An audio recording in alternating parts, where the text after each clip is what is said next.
सुन मंडल सतलोक बसेरा, बहुर ना हंसा कर हैं फेरा।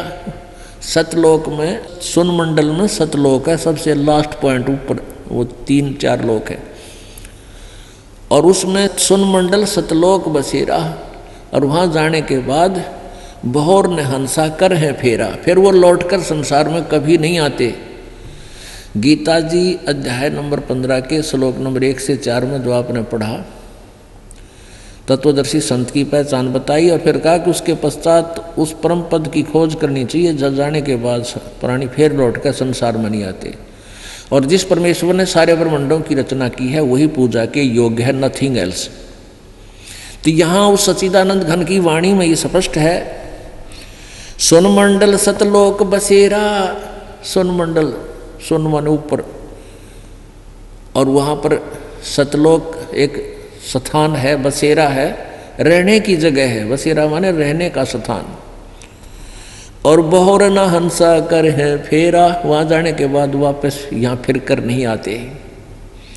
सतलोक से सतगुरु आए, अंसा आण शब्द बिरमाए। सतलोक से वो सतगुरु यानी परम पिता परमात्मा सतगुरु रूप बनाकर आए, ज्ञान देने के लिए स्वयं आए और अपनी प्यारी आत्माओं को यथार्थ ज्ञान से परिपूर्ण किया। बंदी छोड़ कबीर गोसाई, दरवे नूर झल में ले जाई। अदली आद कबीर प्यारे, जिन हंसा भवजल आण उबारे।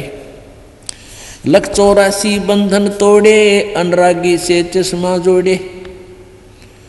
शब्द विहंगम सैन उदासी, सुन मंडल रहते अविनाशी। वो परमात्मा ऊपर सुन मंडल में रहता है। यही तो यथार्थ जो परमात्मा कबीर जी का ज्ञान बता रहा है वही हमारे वेद बता रहे हैं। और बीच में जो अड़ंगा हमारे भर दिया, भगवान निराकार है, ये है वो है, ये सारा बकवाद में रखी थी इन्होंने, जिनकी दंत कथा थी, लोक वेद था। शब्द विहंगम सैन उदासी, सुन मंडल रहते अविनाशी। सूली ऊपर सेज लखाई, कहो गुरुदेव कौन विद जाई।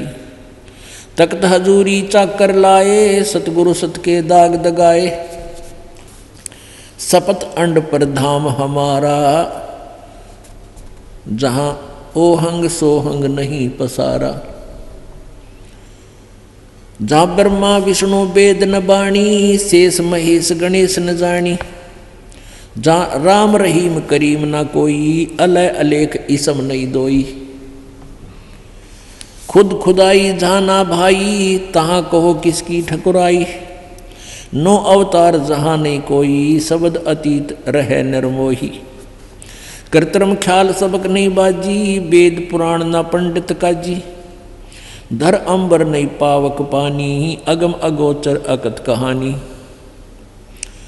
जहाँ जीवन सीवन सुरत न नरता, ज्ञानी गुणी मूड अनुसरता। बेगमपुरा ब्रह्मगत आदू, जहाँ दास गरीब विराजे साधु। अब इसमें क्या बताया है कि ये कच्छ भेग कहाँ बांडी, नाना प्रकार के वेशभूषा बना कर घर त्याग कर चले जाते हैं और फिर दुनिया को भ्रमित करते हैं, उनको यथार्थ ज्ञान नहीं है।